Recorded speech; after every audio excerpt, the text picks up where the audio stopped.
ಓಂ ಓಂ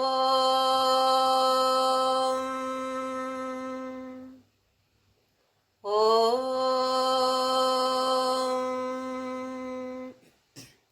ಶುಕ್ಲಾಂಬರಧರಂ ವಿಷ್ಣುಂ ಶಶಿವರ್ಣಂ ಚತುರ್ಭುಜಂ ಪ್ರಸನ್ನವದನಂ ಧ್ಯಾಯೇತ್ ಸರ್ವವಿಘ್ನೋಪಶಾಂತಯೇ.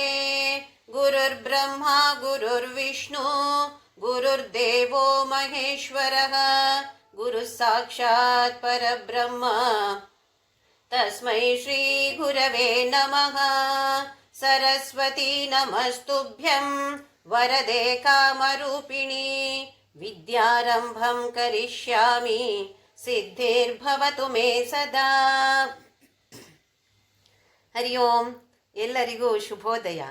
ದಿವ್ಯವಾದ, ಭವ್ಯವಾದ, ನಿತ್ಯ ನೂತನವಾದ, ಅತಿ ಪುರಾತನವಾದ, ಸನಾತನವಾದ, ಅತಿ ಪ್ರಸಿದ್ಧವಾದ ನಮ್ಮ ಒಳಗೆ ಇರುವಂತಹ ಅದ್ಭುತವಾದ ದೇವಾಲಯಕ್ಕೆ ಎಲ್ಲರಿಗೂ ಪ್ರೀತಿಯ ಆತ್ಮೀಯ ಸ್ವಾಗತ. ನನ್ನ ಗುರುವಾಗಿರುವ ಕೇರಳದ ಕಾಂಜಂಗಾಡಿನ ಆನಂದಾಶ್ರಮದ ಪಪ್ಪ ಸ್ವಾಮಿ ರಾಮದಾಸ್ ಮತ್ತು ನನ್ನ ತಾಯಿ ತಂದೆಯರ ಚರಣಾರವಿಂದಗಳಲ್ಲಿ ಅನಂತ ಪ್ರಣಾಮಗಳು. ಇವತ್ತಿನಿಂದ ಆದಿಶಂಕರಾಚಾರ್ಯರು ರಚಿಸಿರುವಂತಹ ಅದ್ಭುತವಾದ ಸ್ತೋತ್ರ ಶಿವಾನಂದ ಲಹರಿ, ಇದರ ಅರ್ಥವನ್ನು ತಿಳಿದುಕೊಳ್ಳುವ ಪ್ರಯತ್ನವನ್ನು ಮಾಡೋಣ. ಆದಿಶಂಕರಾಚಾರ್ಯರು ರಚಿಸಿರುವಂತಹ ಸ್ತೋತ್ರಗಳು ಹಲವಾರು. ಬಹುಶಃ ನಾವೊಂದು ಹಲವಾರು ಜನ್ಮ ಬರೀ ಅದನ್ನು ಓದೋದಕ್ಕೆ ತಗೋಬೋದು, ಅರ್ಥ ಮಾಡಿಕೊಳ್ಳೋದಲ್ಲ, ಬರೀ ಓದೋದಕ್ಕೆ ಹಲವಾರು ಜನ್ಮಗಳು ಬೇಕಾಗ್ಬೋದು ನಮಗೆ. ಇನ್ನು ಅರ್ಥ ಮಾಡಿಕೊಳ್ಳೋದಕ್ಕೆ ಇನ್ನೆಷ್ಟು ಜನ್ಮಗಳು ಬೇಕಾಗುತ್ತೋ ಗೊತ್ತಿಲ್ಲ. ಅದ್ವೈತ ಸಿದ್ಧಾಂತವನ್ನು ಪ್ರತಿಪಾದಿಸಿದರೂ ಕೂಡ ದ್ವೈತ ಸಿದ್ಧಾಂತವನ್ನು ತಿರಸ್ಕಾರ ಮಾಡಲಿಲ್ಲ. ಜ್ಞಾನಿ ಆಗಿದ್ರೂ ಕೂಡ ದ್ವೈತ ಭಾವ ಬೇಕು ಅಂತ ಇದ್ದವರು. ಇಲ್ಲಿ ಶಿವಾನಂದ ಲಹರಿ ಅರ್ಥ ಆಮೇಲೆ ನೋಡೋಣ. ಶಿವನ ಬಗ್ಗೆ ಬರೆದಿರುವಂತಹ ಅದ್ಭುತವಾದ ಹೊಗಳಿ ತೆಗಳಿ ಬೈದು ಎಲ್ಲನೂ ಇದೆ ಅದರಲ್ಲಿ. ಬೇರೆ ಬೇರೆ ಥರದಲ್ಲಿ ಬೇಡಿಕೊಳ್ತಾರೆ ಆದಿಶಂಕರಾಚಾರ್ಯರು. ಭಕ್ತಿಯ ಪ್ರವಾಹ. ಶಿವ ಆನಂದ ಲಹರಿ. ಲಹರಿ ಅಂತ ಹೇಳಿದರೆ ಅಲೆ, ಏನೋ ಚಿಕ್ಕ ಪುಟ್ಟ ಅಲೆ ಅಲ್ಲ, ದೊಡ್ಡ ಅಲೆ. ಯಾವ ಅಲೆ? ನೀರಿನ ಅಲೆ ಅಲ್ಲ, ಇದು ಆನಂದದ ಅಲೆ. ಶಿವ ಆನಂದ.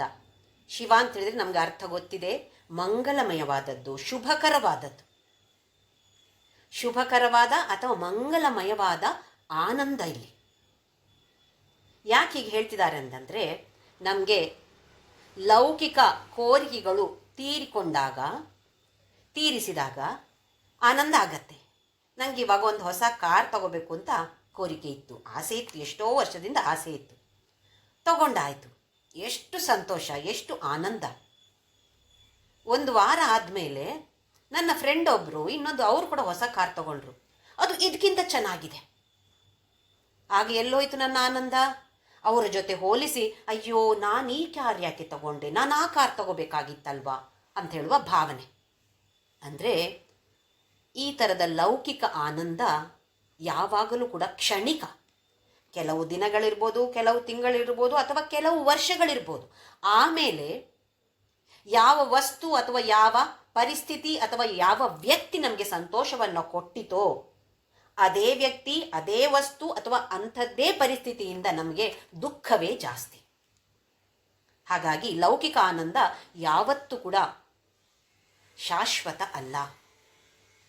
ಅದೇ ಈ ಲಹರಿ ಅಂತ ಹೇಳೋದು ಶಿವ ಆನಂದ, ಮಂಗಲಮಯವಾದ ಆನಂದ, ಸಾತ್ವಿಕವಾದ ಆನಂದ. ಹೇಗೆ ಸಿಗತ್ತೆ? ನಮ್ಮನ್ನು ನಾವು ಆ ಶಿವನ ಜೊತೆ ಜೋಡಿಸಿಕೊಂಡಾಗ, ಮಂಗಲಮಯನಾದನ ಜೊತೆ ಸೇರಿಸಿಕೊಂಡಾಗ, ನಮ್ಮನ್ನು ನಾವು ಜೋಡಿಸಿಕೊಂಡಾಗ ಸಿಗುವಂತಹ ಆನಂದವೇ ಸಾತ್ವಿಕ ಆನಂದ. ಈ ಆನಂದ ಯಾವತ್ತೂ ನಮ್ಮ ಜೊತೆ ಇರುವಂಥದ್ದು. ಹಾಗೆ ಶಿವಾನಂದ ಅಂತ ಹೇಳಿದ್ರೆ ಎರಡು ಅರ್ಥ ಬರುತ್ತೆ. ಒಂದು ಮಂಗಲಮಯವಾದ ಆನಂದ, ಇನ್ನೊಂದು ಶಿವನ ಜೊತೆ ನಾವು ನಮ್ಮನ್ನು ಸೇರಿಸಿಕೊಂಡು ಇರುವಾಗ ಬರುವಂತಹ ಅಥವಾ ಜೋಡಿಸಿಕೊಂಡಾಗ ಬರುವಂತಹ ಒಂದು ಆನಂದ, ಇದು ಶಿವಾನಂದ. ಇದು ಒಂದು ಭಕ್ತಿಯ ಪ್ರವಾಹ, ಭಕ್ತಿ ಗಂಗೆ. ಗಂಗೆ ಹೇಗೆ ರಭಸದಿಂದ ಧುಮುಕಿದ್ಲೋ ಹಾಗೆಯೇ ಅಂತಹ ರಭಸದಿಂದ ಈ ಲಹರಿ ಇದೆ. ಅದೇ ರಭಸದಲ್ಲಿ ಈ ಲಹರಿ ಮುಂದಕ್ಕೆ ಸಾಗ್ತಾ ಇರುತ್ತೆ. 100 ಶ್ಲೋಕಗಳಿವೆ. ಪ್ರತಿಯೊಂದು ಶ್ಲೋಕವೂ ಕೂಡ ಭಕ್ತಿ. ರಾಮಕೃಷ್ಣ ಆಶ್ರಮದ ಪುಸ್ತಕದಲ್ಲಿ ಕೊಟ್ಟಿದ್ದಾರೆ, ಭಕ್ತಿಯ ಜೇನಿನಲ್ಲಿ ಅದ್ದಿದ ಹಾಗೆ ಇದೆ ಪ್ರತಿಯೊಂದು ಶ್ಲೋಕವು ಅಂತ. ನಿಜವಾಗ್ಲೂ ಹಾಗೇ ಇದೆ. ಬೇರೆ ಬೇರೆ ಥರದಲ್ಲಿ ನಾನಾ ರೀತಿಯಲ್ಲಿ ಶಂಕರಾಚಾರ್ಯರು ಶಿವನನ್ನ ಪ್ರಾರ್ಥಿಸ್ತಾರೆ. ಬೈದು ಕೂಡ ಹೇಳ್ತಾರೆ, ನಿನ್ನತ್ರ ಕೊಡೋದಕ್ಕೆ ಏನಿದೆ? ವಿಷ ಸರ್ಪ ಇರೋದು. ಯಾರಿಗೆ ಬೇಕಾ ವಿಷ ಸರ್ಪ? ಆ ಮುದಿ ನಂದಿ ವಾಹನ, ನಂಗೆ ಬೇಡಪ್ಪ ಆ ನಂದಿ ವಾಹನ ಎಲ್ಲ. ಏನಿದೆ ನಿನ್ನ ಹತ್ರ ಕೊಡೋದಕ್ಕೆ? ಏನೂ ಇಲ್ಲ. ಹಾಗಾದರೆ ನನಗೆ ಭಕ್ತಿ ಕೊಡು. ನೋಡಿ, ಬೈದು ಕೂಡ ಕೇಳೋದು ಭಕ್ತಿಯನ್ನೇ. ಹಾಗೆ ಯಾವ ಯಾವ ರೀತಿಯಲ್ಲಿ ಶಂಕರಾಚಾರ್ಯರು ಭಕ್ತಿಯನ್ನು ಕೇಳ್ತಾರೆ, ಇಲ್ಲಿ ಬೇಡಿಕೊಳ್ತಾರೆ. ನೋಡಿದಾಗ ಅದ್ವೈತ ಅಂತ ಹೇಳಿದರೆ ಏನು? ಅಹಂ ಬ್ರಹ್ಮಾಸ್ಮಿ, ನಾನೇ ಬ್ರಹ್ಮ ಅಥವಾ ಜೀವಾತ್ಮ ಪರಮಾತ್ಮ ಒಂದೇ ಅಂತ ಹೇಳುವ ಸಿದ್ಧಾಂತ ಅದ್ವೈತ ಸಿದ್ಧಾಂತ. ಆದರೆ ಬೇರೆ ಬೇರೆ ದೃಷ್ಟಿಕೋನದಿಂದ ಎಲ್ಲವೂ ಸರಿ ಅಂತ ಹೇಳ್ತಾರೆ ಆದಿಶಂಕರಾಚಾರ್ಯರು. ಅಂದರೆ ದ್ವೈತ ದೃಷ್ಟಿ. ದ್ವೈತ ಅಂತ ಹೇಳಿದಾಗ ಇಲ್ಲಿ ದೇವರು ಬೇರೆ, ನಾನು ಬೇರೆ. ಸಗುಣ, ಒಂದು ರೂಪ ಇದೆ, ಗುಣ ಆಕಾರ ಇದೆ, ಒಂದು ಹೆಸರು ನಾಮ ರೂಪ ಇರುವಂಥದ್ದು ಸಗುಣ, ಅದು ಬೇಕು. ನಾವು ಬೇರೆ ಬೇರೆ ಸ್ತೋತ್ರದಲ್ಲಿ ನಾನಾ ರೀತಿಯಾಗಿ ಭಗವಂತನನ್ನ ಸ್ತುತಿಸ್ತೇವೆ. ನಿನ್ನ ತಲೆಯ ಕಿರೀಟ ಹೀಗಿದೆ, ಕೂದಲು ಹೀಗಿದೆ, ಮುಂಗುರುಳು ಇದೆ, ಕಣ್ಣು ಹೀಗಿದೆ ಅಂತ ನಾವು ಬೇರೆ ಬೇರೆ ಸ್ತೋತ್ರದಲ್ಲಿ ಸ್ತುತಿಸ್ತೇವೆ. ಹೀಗೆ ಹಾಗಂದ್ರೆ ಏನು? ದೇವರು ಬೇರೆ, ನಾನು ಬೇರೆ ಅಂತಾಯಿತು, ದ್ವೈತ ಭಾವ ಆಯಿತು. ಮಧ್ವಾಚಾರ್ಯರ ಸಿದ್ಧಾಂತ ಇದು ದ್ವೈತ ಭಾವ. ದೇವರು ಬೇರೆ, ನಾನು ಬೇರೆ ಅಂತ ಹೇಳೋದು. ರಾಮಾನುಜಾಚಾರ್ಯರ ಸಿದ್ಧಾಂತ ಏನು ಅಂತ ಹೇಳಿದರೆ ವಿಶಿಷ್ಟಾದ್ವೈತ. ಎಲ್ಲ ಕಡೆಯಲ್ಲಿಯೂ ಭಗವಂತ ಇದ್ದಾನೆ. ಶಂಕರಾಚಾರ್ಯರದು ನಾನೇ ಬ್ರಹ್ಮ, ಜೀವಾತ್ಮ ಮತ್ತೆ ಪರಮಾತ್ಮ ವ್ಯತ್ಯಾಸ ಏನೂ ಇಲ್ಲ, ಒಂದೇ. ಇದು ನಾವು ತತ್ವಬೋಧದಲ್ಲಿ ತಿಳಿದುಕೊಂಡಿದ್ದೇವೆ ಅಂತ ಹೇಳಿದರೆ ಓದಿ ನೋಡಿ ಸ್ವಲ್ಪ ಅರ್ಥ ಆಗಿದೆ, ಆದರೆ ಇನ್ನೂ ನಮ್ಮ ಅನುಭವಕ್ಕೇನು ಬರ್ತಾ ಇಲ್ಲ. ಯಾಕೆ ಅಂತ ಹೇಳಿದರೆ ಈ ಭಕ್ತಿ ರಸ ಹರಿಬೇಕು, ಭಕ್ತಿಯ ಪರಾಕಾಷ್ಠೆಗೆ ತಲುಪಬೇಕು ನಾವು. ಇಲ್ಲದೇ ಇದ್ದರೆ ಅದು ಸಿದ್ಧಿಸುವಂಥದ್ದಲ್ಲ. ಅಹಂ ಬ್ರಹ್ಮಾಸ್ಮಿ ಅಂತ ಹೇಳ್ಬೋದು, ಆದರೆ ಅದು ನಮ್ಮ ಅನುಭವಕ್ಕೆ ಬರಬೇಕು ಅಂತ ಆದರೆ ಭಕ್ತಿಯ ಪರಾಕಾಷ್ಠೆಗೆ ತಲುಪಲೇಬೇಕು. ಇಲ್ಲಿ ದ್ವೈತ ಭಾವವನ್ನೇ ಎತ್ತಿ ಹಿಡಿದಿದ್ದಾರೆ ಆದಿಶಂಕರಾಚಾರ್ಯರು. ಅದ್ವೈತ ಮತ ಸಿದ್ಧಾಂತ ಪ್ರತಿಪಾದಕರು ಆದರೂ ಕೂಡ ದ್ವೈತ ಭಾವವನ್ನು ಯಾವತ್ತೂ ತಿರಸ್ಕಾರ ಮಾಡಲಿಲ್ಲ. ಹಾಗೆಯೇ ಶಿವಾನಂದ ಲಹರಿ ಅಥವಾ ಹಲವಾರು ವ್ಯಾಖ್ಯಾನಗಳನ್ನು ಬರೆದಿದ್ದಾರೆ, ಹಲವಾರು ಸ್ತೋತ್ರಗಳನ್ನು ಬರೆದಿದ್ದಾರೆ. ಎಲ್ಲದರಲ್ಲಿಯೂ ಕೂಡ ಭಕ್ತಿ ಬೇಕು ಅಥವಾ ದ್ವೈತ ಭಾವವನ್ನು ಗುರುತಿಸಿ ನಮ್ಮಂತಹ ಅಜ್ಞಾನಿಗಳಿಗೆ ಮೊದಲನೆಯ ಮೆಟ್ಟಲೆ ದ್ವೈತ ಭಾವ, ಭಕ್ತಿ ಭಾವ. ಭಕ್ತಿ ಇಲ್ಲ ಅಂತಾದರೆ ಜ್ಞಾನ ಅಂತ ಹೇಳಿದ್ರು ಬರೇ ನೀರಸ. ಹಾಗಾಗಿ ಇದು ಬೇಕೇ ಬೇಕು. ಅದಕ್ಕೋಸ್ಕರ ಯಾವ ಪಾರ್ಶಿಯಾಲಿಟಿಯೂ ಇಲ್ಲದೆ ದೇವಿ, ಸುಬ್ರಹ್ಮಣ್ಯ, ಕೃಷ್ಣ, ರಾಮ ಯಾರ ಮೇಲೆ ಸ್ತೋತ್ರ ಬರಲಿಲ್ಲ. ಅವರು ಎಲ್ಲ ದೇವರ ಮೇಲೆ ಸ್ತೋತ್ರವನ್ನು ರಚನೆ ಮಾಡಿ ನಮಗೆ ಕೊಡುಗೆಯಾಗಿ ಕೊಟ್ಟಿದ್ದಾರೆ ಭಗವತ್ಪಾದ ಆದಿಶಂಕರಾಚಾರ್ಯರು. ಈ ಶಿವಾನಂದ ಲಹರಿಯಲ್ಲಿ ದ್ವೈತ ಭಾವ ನೋಡ್ತೇವೆ, ವಿಶಿಷ್ಟಾದ್ವೈತ ನೋಡ್ತೇವೆ, ಕರ್ಮಕಾಂಡ ನೋಡ್ತೇವೆ, ಉಪಾಸನಾವನ್ನು ನೋಡ್ತೇವೆ. ಬೇರೆ ಬೇರೆ ಯೋಗಗಳು, ಕರ್ಮಯೋಗ, ಉಪಾಸನಾ ಯೋಗ, ಜ್ಞಾನ ಯೋಗ ಎಲ್ಲವನ್ನ ಇದರಲ್ಲಿ ತುಂಬಿಟ್ಟಿದ್ದಾರೆ ಆದಿಶಂಕರಾಚಾರ್ಯರು. ಭಗವತ್ಪಾದರು ಶ್ರೀಶೈಲದಲ್ಲಿ ಮಲ್ಲಿಕಾರ್ಜುನ ಭ್ರಮರಾಂಬಿಕಾ ಸನ್ನಿಧಿಯಲ್ಲಿ ಕುಳಿತುಕೊಂಡು ಇದರ ರಚನೆ ಮಾಡಿದ್ದಾರೆ ಅಂತ ಹೇಳ್ತಾರೆ. ಶ್ರೀಶೈಲಕ್ಕೆ ಯಾರಾದರೂ ಹೋಗಿದ್ರೆ ಅಥವಾ ಇನ್ನು ಹೋಗೋರಿದ್ರೆ ಈ ಸ್ಥಳವನ್ನು ದಯವಿಟ್ಟು ನೋಡಿ. ಇದು ದೇವಸ್ಥಾನಕ್ಕೆ ಒಂದು 4 ಕಿಲೋಮೀಟರ್ ಮೊದಲೇ ಸಿಗತ್ತೆ. ಫಾಲಧಾರ ಅಂತ ಇದೆ ಹೆಸರು. ಈ ಜಾಗ ತುಂಬ ರಮಣೀಯವಾಗಿದೆ. ಒಂದು ಕಣಿವೆ ಥರ ಇದೆ. ನಾವು ಮೆಟ್ಲು ಇಳಿದು ಕೆಳಗಡೆ ಹೋಗಬೇಕು, ಜಳ ಅಂತ ನೀರು ಹರಿತಾ ಇರುತ್ತೆ. ಈ ಕ್ಷೇತ್ರದಲ್ಲಿ ಕೂತ್ಕೊಂಡು ರಚನೆ ಮಾಡಿದ್ರಂತೆ ಆದಿಶಂಕರಾಚಾರ್ಯರು ಶಿವಾನಂದ ಲಹರಿಯನ್ನು. ಹಾಗಾಗಿ ಅಲ್ಲಿ ಶಂಕರಾಚಾರ್ಯರ ಮೂರ್ತಿಯ ಸ್ಥಾಪನೆ ಮಾಡಿದ್ದಾರೆ. ಆ ಕಾಲದಲ್ಲಿ ಅಲ್ಲಿ ನೀರು ಇರಲಿಲ್ಲ. ಈ ಶಿವಾನಂದ ಲಹರಿಯ ರಚನೆ ಮಾಡ್ತಾ ಮಾಡ್ತಾ ಆದಿಶಂಕರಾಚಾರ್ಯರಿಗೆ ದಾಹ ಅನ್ನಿಸ್ತು, ಬಾಯಾರಿಕೆ ಆಯಿತು. ಎಲ್ಲೂ ಹತ್ರ ನೀರಿಲ್ಲ. ಆದರೆ ಮಾಡ್ತಾ ಇದ್ದುದು ಶಿವನ ಸ್ಮರಣೆ. ಶಿವನಿಗೆ ತನ್ನ ಭಕ್ತರ ಮೇಲೆ ಕರುಣಾಮಯಿಯಾಗಿ ಎಷ್ಟು ಪ್ರೀತಿ ಅಂತ ತೋರಿಸೋದಿಕ್ಕೆ ತನ್ನ ಹಣೆಯಿಂದ ಹಣೆಯಿಂದ ನೀರನ್ನು ಹರಿಸಿ ಆದಿಶಂಕರಾಚಾರ್ಯರ ದಾಹವನ್ನು ತೀರಿಸ್ತಾನಂತೆ. ಹಾಗಾಗಿ ಅಲ್ಲಿ ಹೆಸರು ಪಾಲಕ್ಷೇತ್ರ ಅಂತ ಇದೆ. ಯಾರಾದರೂ ಶ್ರೀಶೈಲಕ್ಕೆ ಹೋಗುವ ಪ್ಲ್ಯಾನ್ ಮಾಡಿದರೆ ದಯವಿಟ್ಟು ಈ ಒಂದು ಕ್ಷೇತ್ರವನ್ನು ಮರೆಯದೆ ಹೋಗಲೇಬೇಕು. ತುಂಬ ಅಂದರೆ ನನ್ನ ಅನುಭವ ನಾನು ಹೇಳ್ತಾ ಇರೋದು. ಅಲ್ಲಿ ಹೋಗಿ ಕೂತು 1-2 ಶಿವಾನಂದ ಲಹರಿಯ ಶ್ಲೋಕವನ್ನು ಪಠಣೆ ಮಾಡಿದಾಗ ಆದಂತಹ ಒಂದು ಅನುಭವ ವರ್ಣಿಸಲು ಸಾಧ್ಯವಿಲ್ಲ. ಆ ಥರದ ಒಂದು ಅನುಭವ ಬಹುಶಃ ಶಿವಾನಂದ ಲಹರಿ ಕಲಿತಾಗ ನಮಗೆ ಆ ಒಂದು ಅನುಭವ ಅಲ್ಲಿ ಹೋಗಿ ಪಠಣೆ ಮಾಡಿದರೆ ಖಂಡಿತವಾಗಿಯೂ ಆ ಅನುಭವ ಆಗ್ಬೋದು. ಆದರೆ ಅಲ್ಲಿಯೇ ಹೋಗಬೇಕು ಅಂತ ಏನೂ ಇಲ್ಲ. ಮನೆಯಲ್ಲೇ ಕೂತು ನಾವು ಪಠಿಸಿದಾಗಲೂ ಸ್ವಲ್ಪ ಅದರ ಅರ್ಥದ ಬಗ್ಗೆ ಗಮನ ಹರಿಸಿದರೆ ಖಂಡಿತವಾಗಿಯೂ ಅದೇ ಅನುಭವ ನಮಗೆ ಮನೆಯಲ್ಲಿ ಕೂತೇ ಆಗ್ಬೋದು. ಈಗ 100 ಶ್ಲೋಕಗಳಲ್ಲಿ 1ನೆಯ ಶ್ಲೋಕ ತೆಗೆದುಕೊಳ್ಳೋಣ. ನಾನು ಇದನ್ನು ಹೈದರಾಬಾದಲ್ಲಿರುವಾಗ ಸಾಧಾರಣ 30 ವರ್ಷಗಳ ಹಿಂದೆ ಹೈದರಾಬಾದಲ್ಲಿದ್ದಾಗ ಶ್ರೀಮತಿ ಮೀನಾಕ್ಷಿ ರಾಮಸ್ವಾಮಿ ಅಂತ ಇವ್ರು ನನಗೆ ಕಲಿಸಿಕೊಟ್ರು. ಸೌಂದರ್ಯ ಲಹರಿ ಕೂಡ ನನಗೆ ಅವರೇ ಕಲಿಸಿಕೊಟ್ಟದ್ದು, ಶಿವಾನಂದ ಲಹರಿ ಕೂಡ ಅವರೇ ಕಲಿಸಿಕೊಟ್ಟದ್ದು. ಅವರಿಗೆ ನನ್ನ ಅನಂತ ನಮಸ್ಕಾರಗಳು. ರಾಗದಲ್ಲಿಯೂ ಹೇಳ್ಬೋದು, ರಾಗದಲ್ಲಿ ಹೇಳಲೇಬೇಕು ಅಂತ ಏನೂ ಇಲ್ಲ. ಸುಮ್ಮನೆ ನಾವು ಯಾವುದೋ ಶ್ಲೋಕ ಓದಿದ ಥರ ಓದ್ಕೊಳ್ಬೋದು. ಅಥವಾ ನಾನು ಕಲ್ತಿದ್ದು ರಾಗದಲ್ಲಿ 2 ಶ್ಲೋಕಕ್ಕೆ ಒಂದೊಂದು ರಾಗವನ್ನು ಕಲಿಸಿಕೊಟ್ಟಿದ್ದಾರೆ. 2ನ್ನೂ ಹಾಡ್ತೇನೆ. ನಾನು ಸಂಗೀತ ವಿದುಷಿ ಏನಲ್ಲ, ಸ್ವಲ್ಪ ಸಂಗೀತ ಕಲ್ತದ್ದಷ್ಟೇ. ಹಾಗಾಗಿ ಸಂಗೀತದಲ್ಲಿ ರಾಗದಲ್ಲಿ ಹಾಡಿದಾಗ ಸ್ವಲ್ಪ ರಾಗ ತಪ್ಪಬಹುದು, ಅದಕ್ಕೆ ಕ್ಷಮೆ ಇರಲಿ. ರಾಗ ಇಲ್ಲದೆ ಕಲಾಭ್ಯಾಂ ಚೂಡಾಲಂಕೃತ ಶಶಿಕಲಾಭ್ಯಾಂ ನಿಜ ತಪಃ ಫಲಾಭ್ಯಾಂ ಭಕ್ತೇಷು ಪ್ರಕಟಿತ ಫಲಾಭ್ಯಾಂ ಭವತು ಮೇ ಶಿವಾಭ್ಯಾಮಸ್ತೋಕ ತ್ರಿಭುವನ ಶಿವಾಭ್ಯಾಂ ಹೃದಿ ಪುನಃ ಭವಾಭ್ಯಾಮಾನಂದ ಸ್ಫುರದನುಭವಾಭ್ಯಾಂ ನತಿರಿಯಂ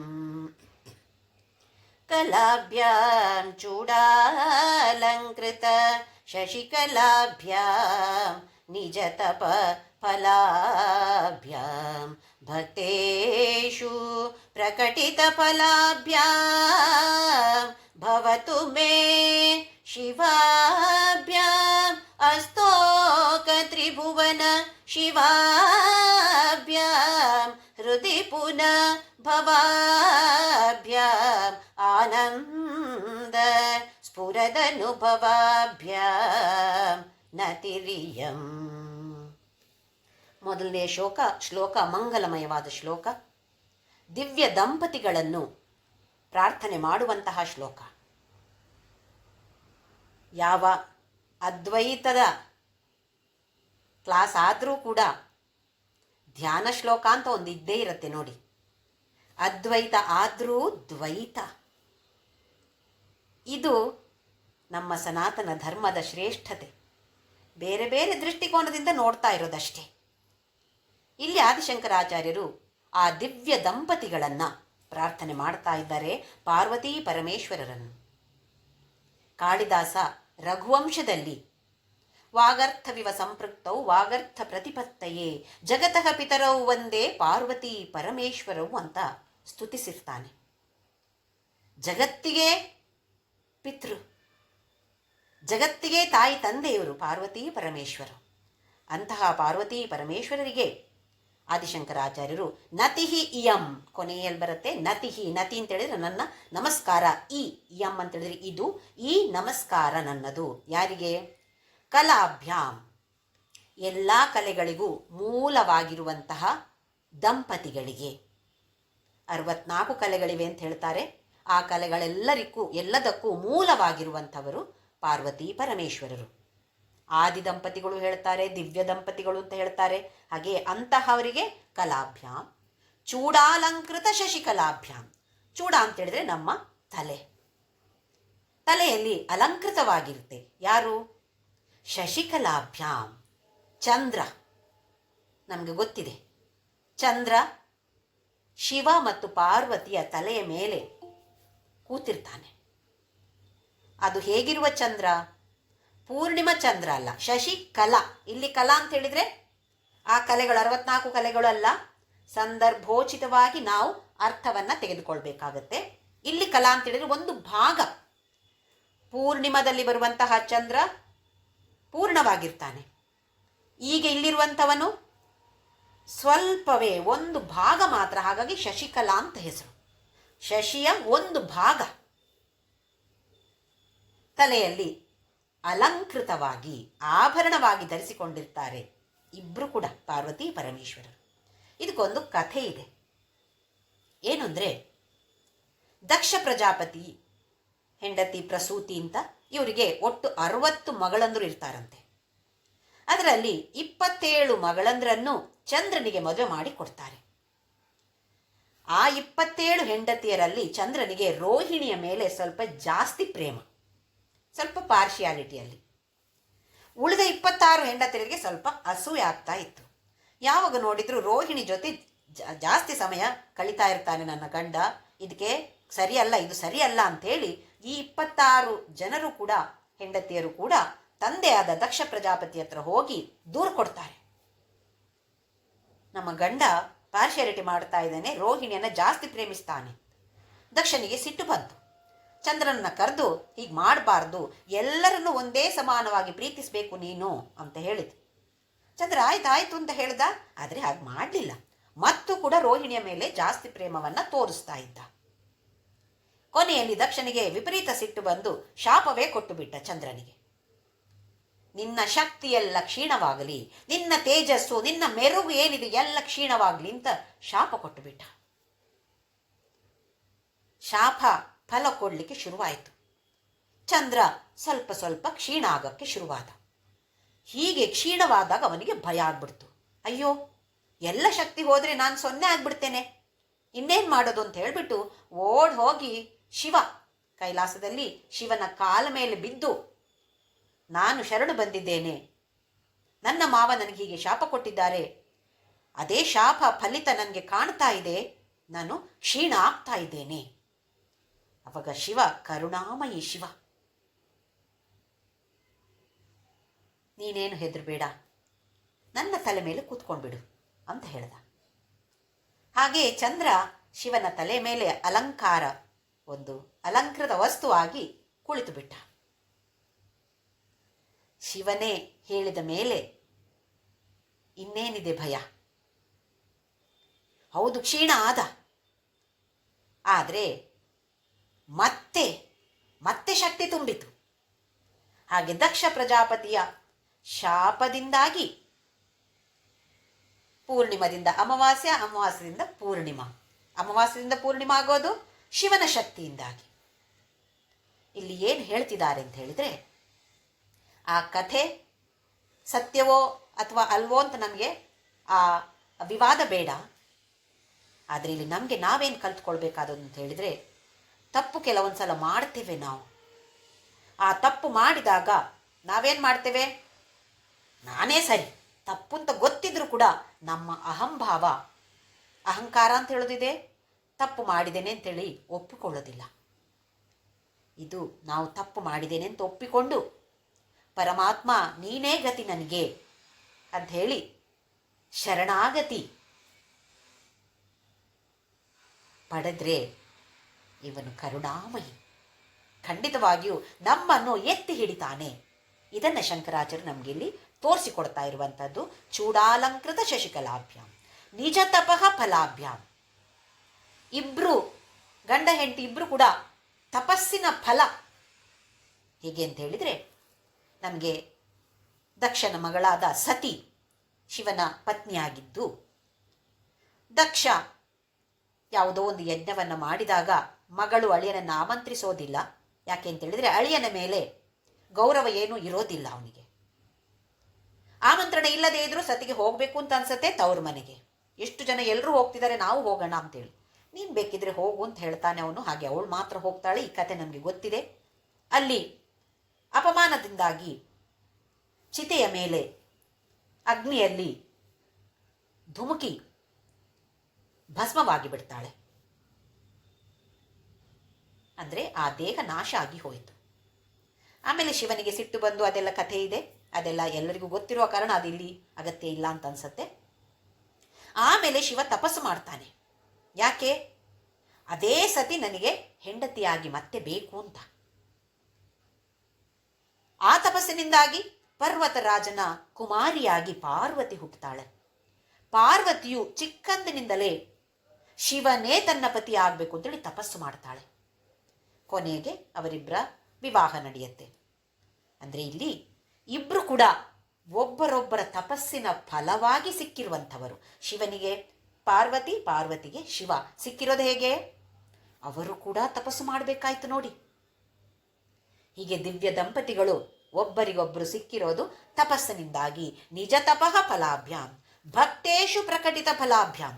ಹಾಗೆಯೇ ಭಕ್ತರಲ್ಲಿಯೂ ಕೂಡ ಪ್ರಕಟಿಸ್ತಾರೆ, ಫಲವನ್ನು ಪ್ರಕಟಿಸ್ತಾರೆ, ಲೌಕಿಕ ಕೋರಿಕೆಗಳನ್ನು ಕೂಡ ತೀರಿಸ್ತಾರೆ. ತೀರಿಸದೇ ಇದ್ದಾಗ ಏನಾಗತ್ತೆ? ನಮಗೆ ಸಿಟ್ಟು ಬರುತ್ತೆ. ನೀನು ಹೀಗೆ ನನಗೆ ಸೀಟು ಕೊಟ್ಟರೆ ಅಥವಾ ನನಗೆ ಮಗಳ ಮದುವೆ ಆದರೆ ಅಥವಾ ನನಗೆ ಮದುವೆ ಆದರೆ ನಮ್ಮ ಕೋರಿಕೆಗಳನ್ನು ತೀರಿಸಿದ್ರೆ ತಿರುಪತಿ ಬೆಟ್ಟ ಹತ್ತಿ ಬರ್ತೇನೆ ಹೇಳಲಿಲ್ವಾ? ನೀ ಮಾಡಿಲ್ಲ. ದೇವರ ಜೊತೆ ಜಗಳಾಡಿ ನಿನ್ನನ್ನು ಇನ್ನು ಸ್ತುತಿಸೋದಿಲ್ಲ, ನೀನು ಇಲ್ಲ. ಅಥವಾ ಯಾರಾದರೂ ನಮ್ಮ ಹತ್ತಿರದ ಬಂಧುಗಳು ತೀರಿಕೊಂಡಾಗ ಅನ್ಯಾಯ ಮಾಡ್ತಾ ಇದ್ದಿ ನೀನು ಅಂತ ಎಲ್ಲ ಬೈಯೋದು ಯಾರನ್ನ? ದೇವರನ್ನ. ಇಷ್ಟು ಸಲ ವಿಷ್ಣು ಸಹಸ್ರನಾಮ ಹೇಳಿದೆ, ಏನು ಲಾಭ ಆಯಿತು? ಏನು ಹೇಳೋದಿಲ್ಲ ನಾನಿನ್ನು ಅಂಥೇಳಿ ಎಲ್ಲ ಬೈಗಳೆಲ್ಲ ಪರಮಾತ್ಮನಿಗೆ. ಆದರೆ ಅದನ್ನು ಏನು ತಿಳಿದುಕೊಳ್ಬೇಕು? ಅಲ್ಲಿ ಕೊಟ್ಟರೆ ಆ ಕೋರಿಕೆಯನ್ನು ನಾವು ಬಯಸಿದಂಥ ಏನು ಕೋರಿಕೆ ಇದು ಅದನ್ನು ತೀರಿಸಿದ್ರೆ ಅದರಿಂದ ನಮಗೆ ಕಷ್ಟ ಇನ್ನೂ ಜಾಸ್ತಿ ಬರ್ತಾ ಇತ್ತು. ನಮಗೆ ಯಾವುದು ಒಳ್ಳೆಯದು ಅಂತ ನಮಗೇನು ಗೊತ್ತಿದೆ? ಆಸೆ ಸಹಜವೇ, ಇದು ಬೇಕು ಅದು ಬೇಕು ಹಾಗಾಗಬೇಕು ಹೀಗಾಗಬೇಕು ಅಂತ ಸಹಜವಾದ ಕೋರಿಕೆ. ಆದರೆ ಅದನ್ನು ಆ ಪರಮಾತ್ಮ ತೀರಿಸ್ತಾನೋ ಇಲ್ವೋ? ತೀರಿಸಿದ್ರೂ ನಮ್ಮ ಒಳ್ಳೆಯದಕ್ಕೆ, ತೀರಿಸದೇ ಇದ್ದಾಗಲೂ ಕೂಡ ನಮ್ಮ ಒಳ್ಳೆಯದಕ್ಕೆ ಅಂತ ನಾವು ಅರಿತುಕೊಳ್ಬೇಕು. ಹಾಗೆ ಪ್ರಕಟಿತ ಫಲಾಭ್ಯಾಂ ಅದನ್ನು ತೋರಿಸ್ತಾನೆ ಅವನು. ಅರ್ಥ ಮಾಡಿಕೊಳ್ಳುವಂತಹ ಶಕ್ತಿ ನಾವು ಬೆಳೆಸಿಕೊಳ್ಬೇಕು. ಭವತು ಮೇ ಶಿವಾಭ್ಯಾಂ ಅಸ್ತೋಕ. ಶಿವಾಭ್ಯಾಂ ಅಂತ ಹೇಳಿದರೆ ಮಂಗಳಮಯವಾದವರು. ಇಬ್ಬರು ಕೂಡ ಗಂಡ ಹೆಂಡತಿ ಇಬ್ಬರು ಕೂಡ ಮಂಗಳಮಯವಾದವರು. ಹಾಗೆಯೇ ಅಸ್ತೋಕ ತ್ರಿಭುವನ ಶಿವಾಭ್ಯಾಂ ಎಲ್ಲರಿಗೂ ಕೂಡ, ಮೂರು ಲೋಕದಲ್ಲಿ ಎಲ್ಲರಿಗೂ ಕೂಡ ಮಂಗಳವನ್ನೇ ಮಾಡ್ತಾರೆ. ಇದರಲ್ಲಿ ಅಸ್ತೋಕ ಅಂತೇಳಿದ್ರೆ ಯಾವ ತಪ್ಪು ಇಲ್ಲ, ಯಾವ ಮಿಸ್ಟೇಕು ಮಾಡೋದಿಲ್ಲ ಅವರು. ಎಲ್ಲರೂ ಒಂದನ್ನು ಕೇಳಿದರೆ ಒಂದು ಕೋರಿಕೆ 4 ಜನರಿಗೆ ಇದೆ ಅಂತ ಅಂದ್ಕೊಳ್ಳಿ, 4 ಜನರದ್ದು ಕೋರಿಕೆ ತೀರಿಸ್ತಾರೆ ಅಂತ ಏನು ಗ್ಯಾರಂಟಿ ಇಲ್ಲ. ಯಾಕೆ? ಯಾರಿಗೆ ಯಾವುದು ಸರಿ ಇದೆಯೋ ಅದನ್ನು ಮಾತ್ರ ಕೊಡುವಂಥವರು. ಇಂಥವರಿಗೆ ಇದನ್ನು ಕೊಟ್ಟರೆ ಅಧ್ಯಾತ್ಮ ಪಥದಲ್ಲಿ ಇನ್ನೂ ಮುಂದಕ್ಕೆ ಸಾಕ್ತಾರೆ ಅಂತ ಇದ್ರೆ ಅದನ್ನು ಕೊಡ್ತಾರೆ. ಇನ್ನೊಬ್ಬರಿಗೆ ಅದೇ ಕೋರಿಕೆ ಕೊಡದೇ ಇದ್ದರೆ ಅವರು ಸಾಧನಾ ಪಥದಲ್ಲಿ ಅಧ್ಯಾತ್ಮ ಪಥದಲ್ಲಿ ಮುಂದಕ್ಕೆ ಸಾಕ್ತಾರೆ. ಕೊಟ್ಟರೆ ಹಿಂದಕ್ಕೆ ಬರ್ತಾರೆ ಅಂತ ಇದ್ದರೆ ಕೊಡೋದಿಲ್ಲ.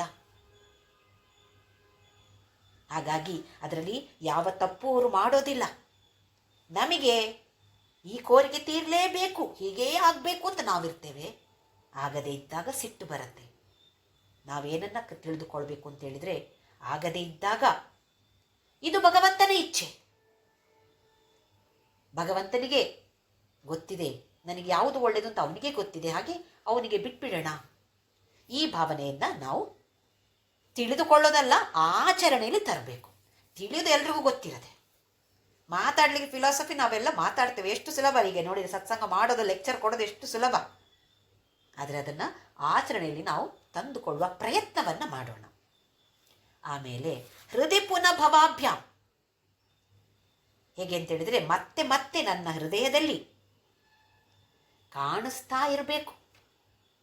ಯಾವತ್ತೋ ನಾವೇನು ಮಾಡ್ತೇವೆ, 24 ಗಂಟೆಯಲ್ಲಿ ಈಗ ಬೆಳಿಗ್ಗೆ 1 ಗಂಟೆ ಅಲ್ಲಿ ಕೂತ್ಕೊಂಡು ಎಲ್ಲ ಪೂಜೆ ಎಲ್ಲ ಮಾಡಿ ಆಯಿತು, ದೇವರ ಮನೆ ಬಾಗಿಲು ಹಾಕಿದರೆ ಇನ್ನು ನನಗೂ ದೇವರಿಗೆ ಯಾವ ಕನೆಕ್ಷನೂ ಇಲ್ಲ, ನನಗೆ ಬೇಕಾದ ಹಾಗೆ ನಾನು ಜೀವಿಸಬಹುದು. ಇದು ಸಾಧಕರ ಜೀವನ ಅಲ್ಲ. ನನ್ನ ಕೆಲಸ ಅಲ್ಲಿಗೆ ಮುಗ್ದೋಯ್ತು ಇಲ್ಲ, 24 ಗಂಟೆ ಪ್ರತಿ ಕ್ಷಣ ನೆನಪಿನಲ್ಲಿ ಇಟ್ಟುಕೊಳ್ಬೇಕು. ಅದಕ್ಕೆ ನಾಮಸ್ಮರಣೆ ಮಾಡಬೇಕು ಅಂತ ಹೇಳೋದು. ಅದಕ್ಕೆ ಅಡಿಗೆ ಮಾಡ್ತಾ ಕೆಲಸ ಮಾಡ್ತಾ ನಾಮಸ್ಮರಣೆ ಮಾಡ್ತಾ ಇದ್ದಾಗ ನಮ್ಮನ್ನು ನಾವು ಆ ಶಿವನ ಜೊತೆ, ಶಿವ ಅಂತ ಹೇಳಿದ್ರೆ ಶಿವನೇ ಆಗಬೇಕು ಅಂತೇನೂ ಇಲ್ಲ, ಪರಮಾತ್ಮ ಅಂತ ಅಂದ್ಕೊಳ್ಳೋಣ, ಅವನ ಜೊತೆ ನಮ್ಮನ್ನು ಜೋಡಿಸಿಕೊಳ್ತಾ ಇದ್ದಾಗ ಹೃದಯ ಪುನಃ ಮನಸ್ಸಿನಲ್ಲಿ ಮತ್ತೆ ಮತ್ತೆ ಮತ್ತೆ ಮತ್ತೆ ಕಾಣಿಸಿಕೊಳ್ತಾನೆ.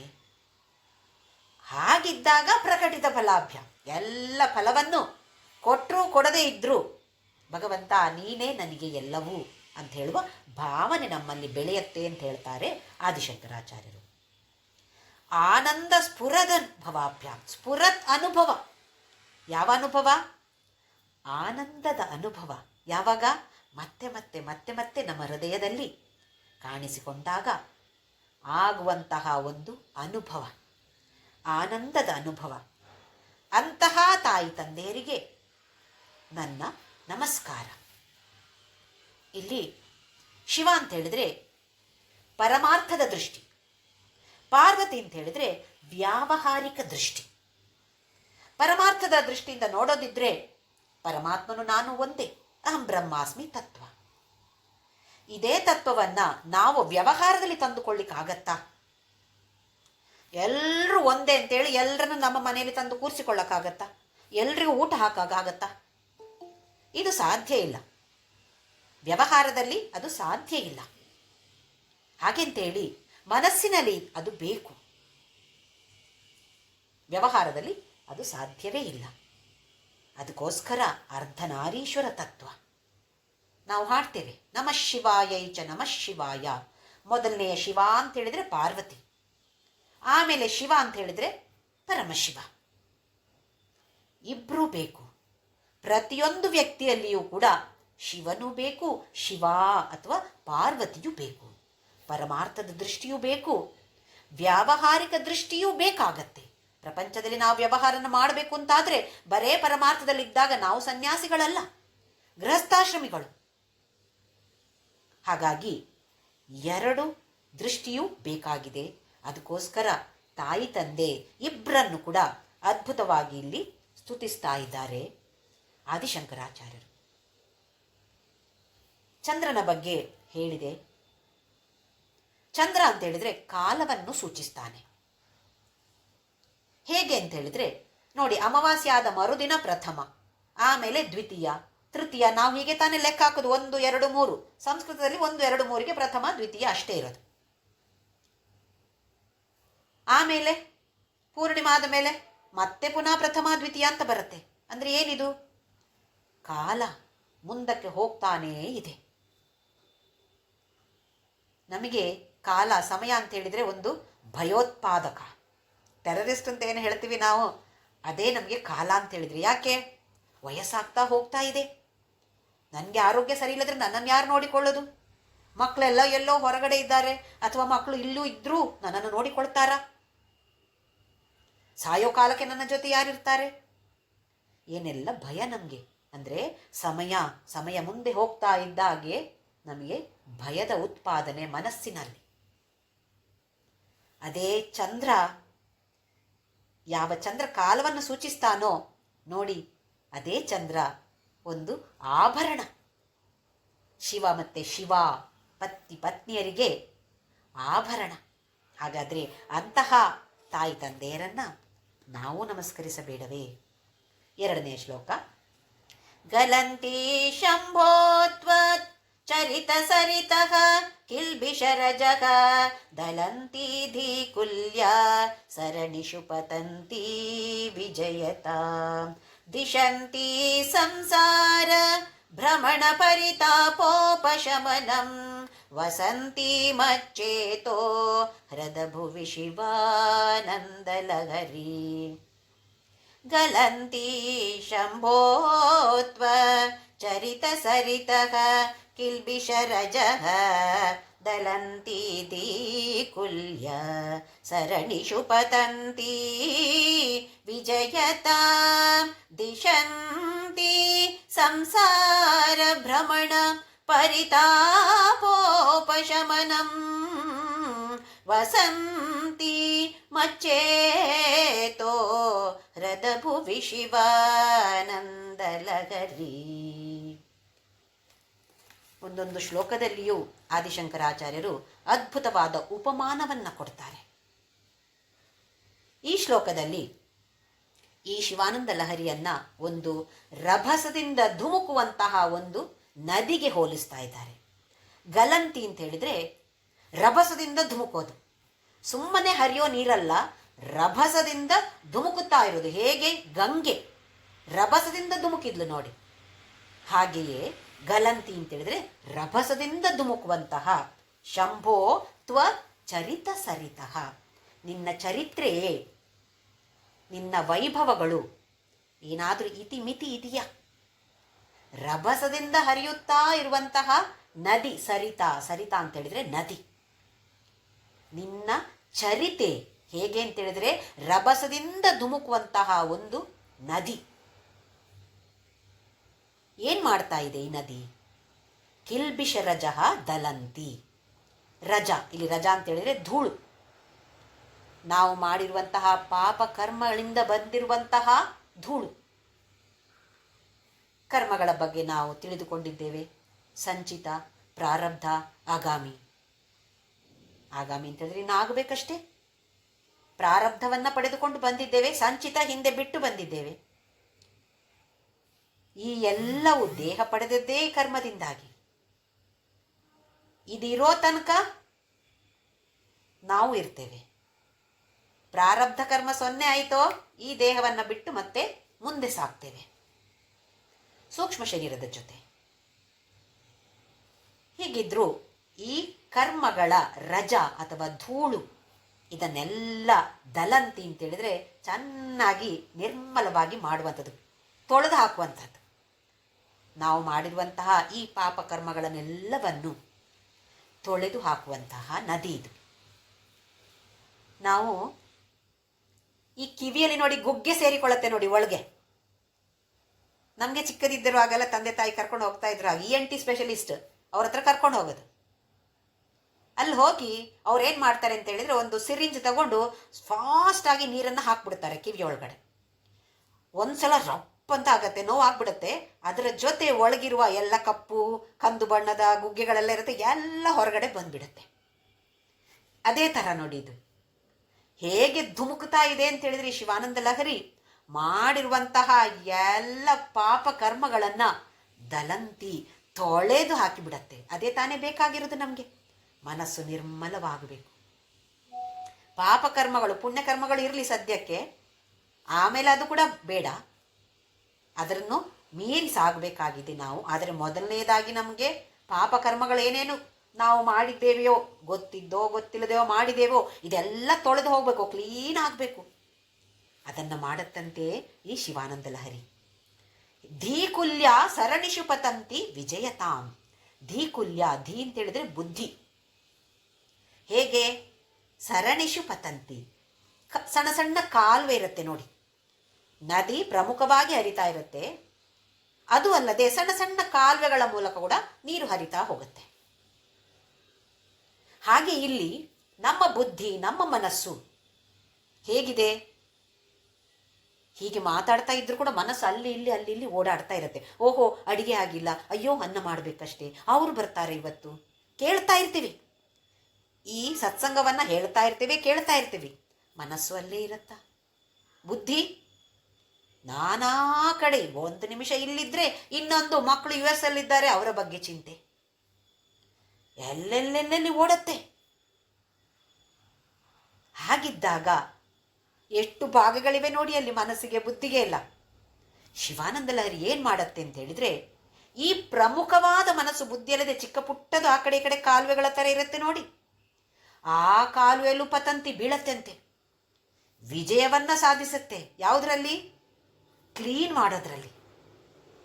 ಎಷ್ಟೇ ಚಿಕ್ಕ ಪುಟ್ಟ ಮನಸ್ಸಿನ ಕಾಲುವೆಗಳು ಇದ್ರೂ ಕೂಡ ಅದರ ಒಳಗೆ ಧುಮುಕಿ ಅದನ್ನೆಲ್ಲ ತೆಗೆದು ಕಿಲ್ಬಿಷರಜಃ ದಲಂತಿ, ಎಲ್ಲವನ್ನ ಪಾಪ ಕರ್ಮಗಳ ಧೂಳು ಏನೇನಿದೆಯೋ, ವಾಸನೆ ಅಂತ ಹೇಳ್ತೀವಿ ನಾವು, ಸಂಸ್ಕಾರ ಅಂತ ಹೇಳ್ತೀವಿ, ಅದನ್ನೆಲ್ಲ ಹೊರಗಡೆ ತೆಗೆದು ಬಿಸಾಕಿ ಬಿಟ್ಟು ನಮ್ಮ ಮನಸ್ಸನ್ನು, ಬುದ್ಧಿಯನ್ನು ಧೀಕುಲ್ಯ, ಧೀ ಅಂತ ಹೇಳಿದ್ರೆ ಬುದ್ಧಿ, ಸರಣಿಶು ಬೇರೆ ಬೇರೆ ಧೀಕುಲ್ಯ ಒಂದು ಕಾಲುವೆ ಥರ ಇದೆ, ಅಲ್ಲಿ ಬಿದ್ದು ವಿಜಯವನ್ನು ಸಾಧಿಸುತ್ತೆ. ಆಮೇಲೆ ದಿಶಂತಿ ಸಂಸಾರ ಭ್ರಮಣ ಪರಿತಾಪ ಉಪಶಮನ,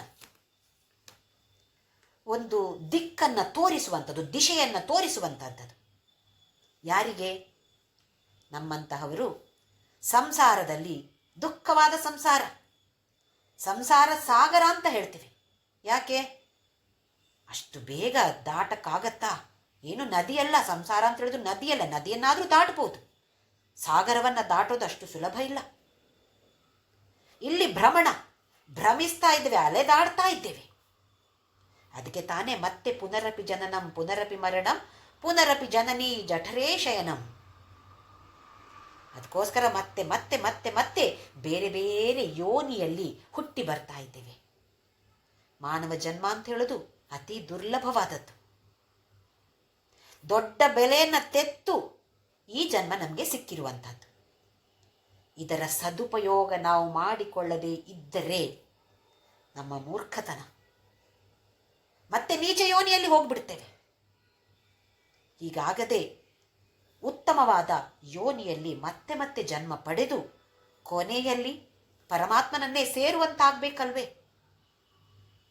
ಈ ಒಂದು ಸುಳಿ ಅಂತ ಹೇಳ್ತೀವಿ ನೋಡಿ, ನೀರಿನಲ್ಲಿ ಒಂದು ಸುಳಿ ಇರುತ್ತೆ, ಆ ಸುಳಿಯಲ್ಲಿ ಸಿಕ್ಕಾಕೊಂಡಿದ್ದೇವೆ ನಾವು. ಈ ಸಂಸಾರದಲ್ಲಿ ಮುಳುಗಿ ಗಂಡ ಹೆಂಡತಿ ಮಕ್ಕಳು ಅಥವಾ ಬೇರೆ ಬೇರೆ ಬಂಧುಗಳು, ಇನ್ನು ನಾನಾ ಥರದ ನಮ್ಮ ಕೆಲಸಗಳು, ಇದೆಲ್ಲ ಇದ್ದಾಗ ನಮಗೆ ಪುರುಸೊತ್ತೇ ಇಲ್ಲ. ಭಗವಂತನ ಬಗ್ಗೆ ಚಿಂತನೆಗೆ ಪುರುಸೊತ್ತಿಲ್ಲ. ನಮ್ಮ ಸಂಸಾರದ ಬಗ್ಗೆ ಚಿಂತೆ ಮಾಡ್ತೇವೆ, ಚಿಂತನೆ ಮಾಡೋದಕ್ಕೆ ನಮಗೆ ಪುರುಸೊತ್ತಿಲ್ಲ. ಸುಳಿಯಲ್ಲಿ ಸಿಕ್ಕಾಕೊಂಡಿದ್ದೀವಿ. ಅಂಬಿಗ ನಾನಿನ್ನ ನಂಬಿದೆ ಅಂತ ಹೇಳಿದ್ದಾರೆ. ಅಂತಹ ಅಂಬಿಗನನ್ನು ನಂಬಿದ್ರೆ ಮಾತ್ರ ಈ ಸುಳಿಯಿಂದ ನಾವು ಹೊರಬರಲು ಸಾಧ್ಯ. ಮೊದಲು ನಮಗೆ ನಾವು ಸುಳಿಯಲ್ಲಿ ಸಿಕ್ಕಾಕೊಂಡಿದ್ದೇವೆ ಅಂತ ಗೊತ್ತಾಗಬೇಕಲ್ಲ. ಏನೋ ಒಳ್ಳೆ ಖುಷಿಯಾಗಿದ್ದೇವೆ ನಾವು, ಸಾಕು, ನನಗೆ ಒಂದೆರಡು ಶ್ಲೋಕ ಹೇಳಿ ಒಂದೆರಡು ಭಜನೆ ಹಾಡಿದರೆ ಸಾಕು.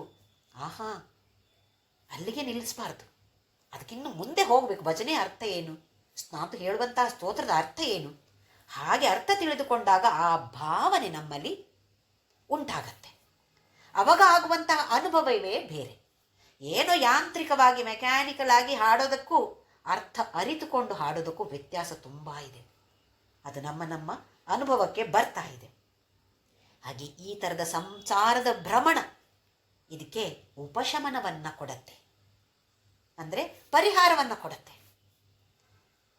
ನಮ್ಮಲ್ಲಿ ಕೆಲವು ಕಡೆ ಥರ್ಮಲ್ ಪವರ್ ಸ್ಟೇಷನ್ಸ್ ಅಂತ ಇದೆ. ಇಲ್ಲಿ ಕೆಲವರು ರಾಯಚೂರಿನ ಶಕ್ತಿನಗರದವರು ಇದ್ದಾರೆ. ಥರ್ಮಲ್ ಪವರ್ ಸ್ಟೇಷನ್ ವಿದ್ಯುತ್ ಶಕ್ತಿ ಉತ್ಪಾದನೆ ಆಗುವಂಥದ್ದು. ವಿದ್ಯುತ್ ಶಕ್ತಿ ಉತ್ಪಾದನೆ ಆದಾಗ ಅಲ್ಲಿ ಎಷ್ಟು ಹೀಟ್ ಜನರೇಟ್ ಆಗುತ್ತೆ, ಬಿಸಿ. ಅದಕ್ಕೇನು ಮಾಡೋದು? ಅದಕ್ಕೋಸ್ಕರ ಕೂಲಿಂಗ್ ಟವರ್ಸ್ ಅಂತ ಮಾಡ್ತಾರೆ. ಒಂದು ಪರ್ಟಿಕ್ಯುಲರ್ ಶೇಪಲ್ಲಿ ಮಾಡ್ತಾರೆ, ಆಕಾರದಲ್ಲಿ, ಹೇಗೇಗೋ ನಡೆಯೋದಿಲ್ಲ. ಆ ಆಕಾರದಲ್ಲಿ ಮಾಡಿದಾಗ ಈ ಬಿಸಿ ನೀರು ಅದರೊಳಗಡೆ ಹೋಗಿ ಹೊರಗಡೆ ಬರುವಾಗ ತಣ್ಣಗಾಗಿರುತ್ತೆ. ಅದಕ್ಕೆ ಕೂಲಿಂಗ್ ಟವರ್ ಅಂತ ಹೆಸರು. ನಮಗೂ ಅಷ್ಟೇ, ಸಂಸಾರದಲ್ಲಿ ತಾಪ ಅಂತ, ಅದಕ್ಕೆ ಪರಿತಾಪ, ಏನು ಸುಮ್ಮನೆ ತಾಪ ಅಲ್ಲ, ಪರಿತಾಪ, ಶ್ರೇಷ್ಠವಾದ ತಾಪ, ಅಂದರೆ ಮಹಾ ಕೆಟ್ಟದಾದ ತಾಪ. ಅಷ್ಟು ಕಷ್ಟದಲ್ಲಿ, ದುಃಖದ ಮಡುವಿನಲ್ಲಿದ್ದೇವೆ ನಾವು. ಅಂತಹ ದುಃಖದ ಮಡುವಿನಲ್ಲಿ ಇದ್ದಂಥವರಿಗೂ ಕೂಡ ಉಪಶಮನವನ್ನು ಕೊಡತ್ತೆ. ಹೇಗೆ? ವಸಂತಿ ಮಚ್ಚೇತೋ ಹೃದ ಭುವಿ ಶಿವಾನಂತ ಲಹರಿ. ನನ್ನ ಹೃದಯದಲ್ಲಿ ಇದ್ದುಕೊಂಡು ನಾನು ಶಿವಾನಂದ ಲಹರಿಯನ್ನು ಪಠಣೆ ಮಾಡಿದಾಗ ನನ್ನ ಹೃದಯದಲ್ಲಿದ್ದು ನನ್ನ ಸಂಸಾರದಲ್ಲಿ ಇರುವಂತಹ ಎಲ್ಲ ಕಷ್ಟಕ್ಕೂ ಉಪಶಮನವನ್ನು ಕೊಡುವಂಥವನು ಈ ಪರಮಶಿವ ಅಥವಾ ಶಿವಾನಂದ ಲಹರಿ. ಎಷ್ಟು ಅದ್ಭುತವಾದ ಉಪಮಾನವನ್ನು ಕೊಡ್ತಾರೆ ಆದಿಶಂಕರಾಚಾರ್ಯರು. ತಮಿಳುನಾಡಿನಲ್ಲಿ ಒಬ್ಬರು ಅಪ್ಪಯ್ಯ ದೀಕ್ಷಿತರು ಅಂತೇಳಿ ಒಬ್ಬರು ಸಂತರಿದ್ರು, ಮಹಾಜ್ಞಾನಿಯಾಗಿದ್ದರು. ಅವರಿಗೆ ನನ್ನ ಮನಸ್ಸಿನ ಒಳಗಡೆ ಏನಿದೆ ಅಂತ ಅರಿತುಕೊಳ್ಬೇಕಾಯ್ತು.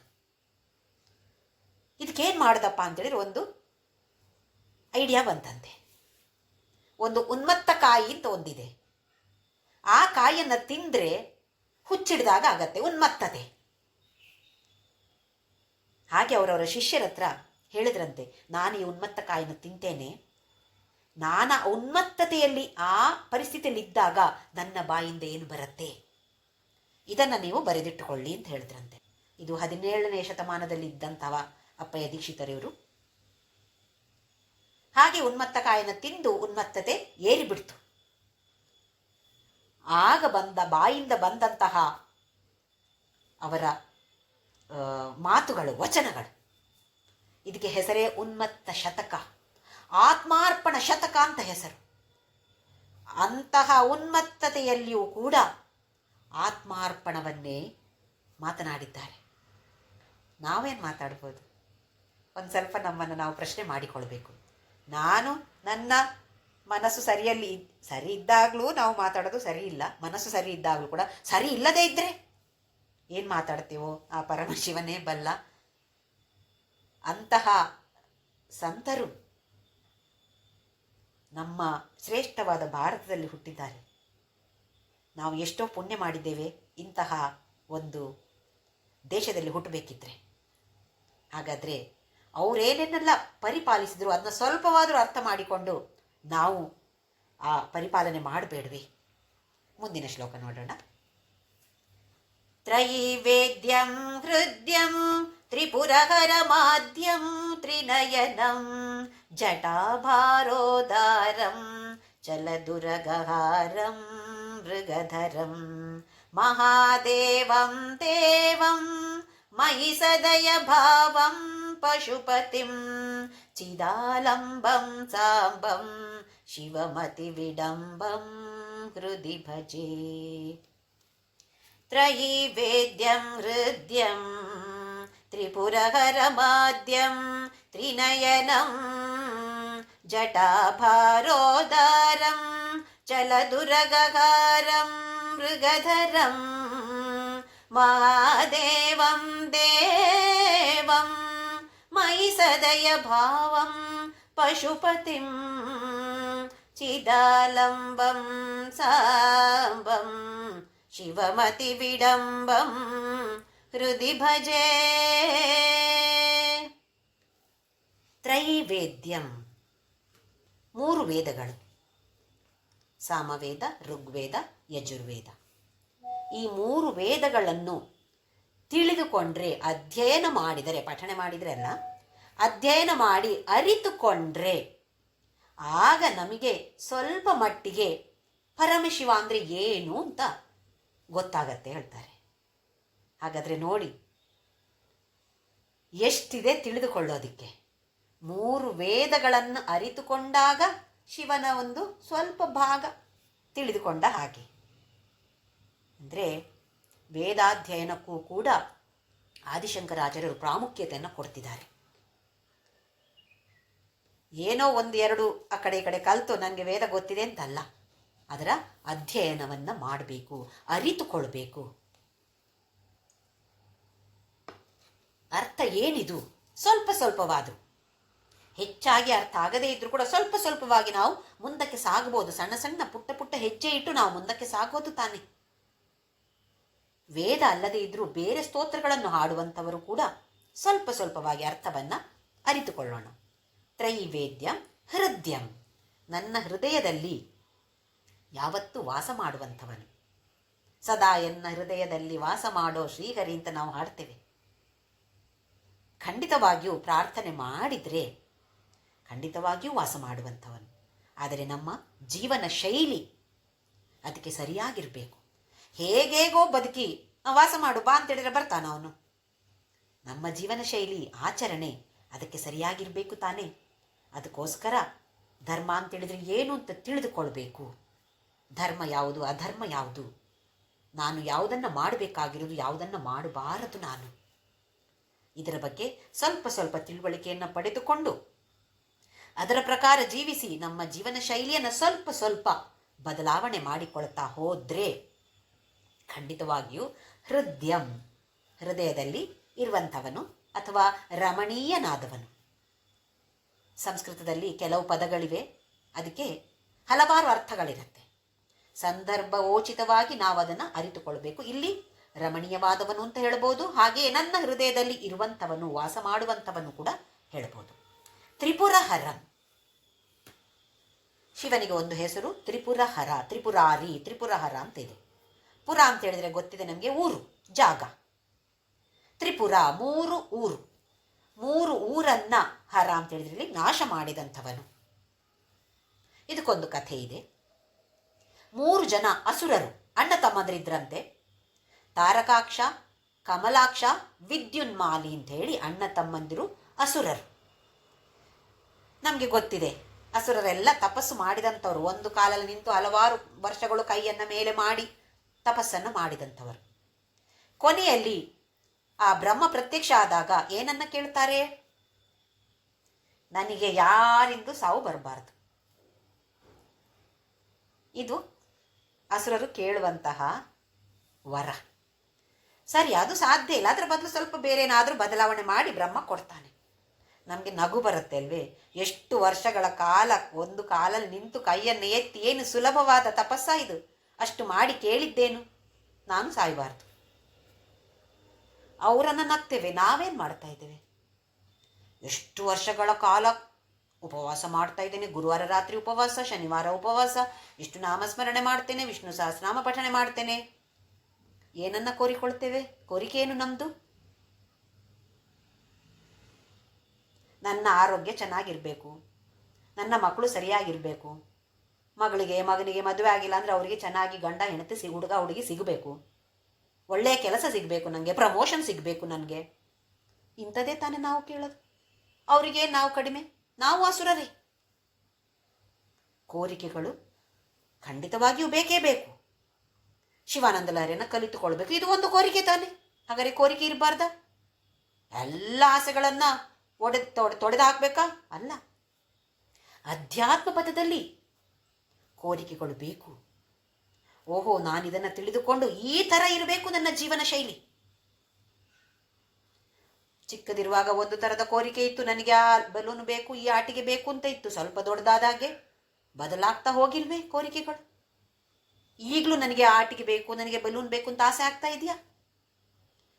ಅದೇ ಥರದಲ್ಲಿ ಧಾರ್ಮಿಕ ಅಧ್ಯಾತ್ಮ ಪಥದಲ್ಲಿ ಮುಂದಕ್ಕೆ ಸಾಗಿದ ಹಾಗೆ ಬದಲಾವಣೆಯನ್ನು ತಂದುಕೊಳ್ಬೇಕು. ಇಲ್ಲದಿದ್ದರೆ ನಮಿಗೂ ಆಸುರರಿಗೂ ಏನು ವ್ಯತ್ಯಾಸ ಇಲ್ಲ. ಹೀಗೆ ಈ 3 ಅಣ್ಣ ತಮ್ಮಂದರು ವರವನ್ನು ಪಡೆದುಕೊಂಡರು. ಏನು ವರ ಅಂತ ಹೇಳಿದರೆ, ಅವರ ಪುರದಲ್ಲಿ 3 ಜನಕ್ಕೆ 3 ರಾಜ್ಯ ಇತ್ತು. ಆ ರಾಜ್ಯವನ್ನು ಅವರು ಎಲ್ಲಿ ಬೇಕಾದ್ರೂ ಹಾರಿಸಿಕೊಂಡು ಹೋಗಿ ಎಲ್ಲಿ ಬೇಕಾದ ಕಡೆಯಲ್ಲಿ ಅವರು ಇಟ್ಟುಕೊಳ್ಬಹುದು. ಆಮೇಲೆ ಸಾವೇ ಇಲ್ಲ ಅಂತ ಹೇಳಿಲ್ಲ, ಆದರೆ 1,000 ವರ್ಷಗಳಿಗೆ ಒಂದು ಸಲ ಒಂದು ಕ್ಷಣ ಬರುತ್ತೆ. ಆ ಕ್ಷಣದಲ್ಲಿ ಒಂದೇ ಬಾಣದಲ್ಲಿ 3 ರಾಜ್ಯವನ್ನು ಯಾರು ಸಂಹಾರ ಮಾಡ್ತಾರೋ ಅದು ಮಾತ್ರ ಸಂಹಾರ, ಇಲ್ಲದಿದ್ದರೆ ಯಾರು ಸಂಹಾರ ಮಾಡಲಿಕ್ಕೆ ಸಾಧ್ಯ ಇಲ್ಲ ಅಂತ ವರ ಸಿಕ್ಕಿಬಿಟ್ಟಿದೆ. ಇವರಿಗೆ ಏರಿತು ಮದ, ಯಾರಿಗೆ ನಮ್ಮನ್ನು ಸಂಹಾರ ಮಾಡಲಿಕ್ಕೆ ಸಾಧ್ಯ? ಒಂದು ಬಾಣದಲ್ಲಿ, ಅದು 1000 ವರ್ಷಗಳಿಗೆ ಒಂದು ಸಲ ಬರುವ ಒಂದು ಕ್ಷಣದಲ್ಲಿ 3ರನ್ನು ಒಟ್ಟಿಗೆ ಒಂದೇ ಸಲ, ಯಾರಿಗೂ ಸಾಧ್ಯ ಇಲ್ಲ.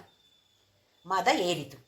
ಬೇಕಾದಾಗ ಎಲ್ಲ ತನ್ನ ರಾಜ್ಯವನ್ನು ಎತ್ತಿಕೊಂಡು ಹಾರಿಕೊಂಡು ಹೋಗಿ ಬೇರೆ ಊರಲ್ಲಿ ಕೂತ್ಕೊಳ್ಳೋದು. ಆ ಇದ್ದ ಊರಿನವ್ರು ಏನಾಗ್ತಾರೆ? ಎಲ್ಲ ಪಡ್ಚ. ಆ ಊರೇ ನಾಶ ಆಯಿತು, ಈ ಊರು ಬಂದು ಕೂತುಬಿಟ್ಟಿತು. ಹೀಗೆ ಹಲವಾರು ಊರುಗಳನ್ನು ನಾಶ ಮಾಡಿದಾಗ ಹಲವಾರು ಸಾಧುಗಳು ಹೋಗಿ ಪರಮಶಿವನಲ್ಲಿ ಬೇಡಿಕೊಳ್ತಾರೆ, ಇವರ ಮದ ಅತಿಯಾಗಿದೆ, ತಡ್ಕೊಳ್ಳಿಕ್ಕೆ ಆಗ್ತಾ ಇಲ್ಲ, ದಯವಿಟ್ಟು ನಮ್ಮನ್ನು ಕಾಪಾಡು. ಸರಿ, ಬರೇ ಪರಮಶಿವನ ಎಲ್ಲರೂ ಸೇರಿಕೊಂಡ್ರು. ಯಾಕೆಂದರೆ ವರ ಸಿಕ್ಕಿದ್ದು ಆ ಥರ ಇದೆ. ಹಾಗಾಗಿ ಎಲ್ಲ ದೇವತೆಗಳು, ದೇವರು ಏನೇನು ಹೇಳ್ತೀವೋ ನಾವು ಎಲ್ಲರೂ ಸೇರಿಕೊಂಡ್ರಲ್ಲಿ ಒಂದು ಕಾನ್ಫರೆನ್ಸ್ ಮಾಡಿದರು, ಏನು ಮಾಡಬೇಕೀಗ ಅಂಥೇಳಿ.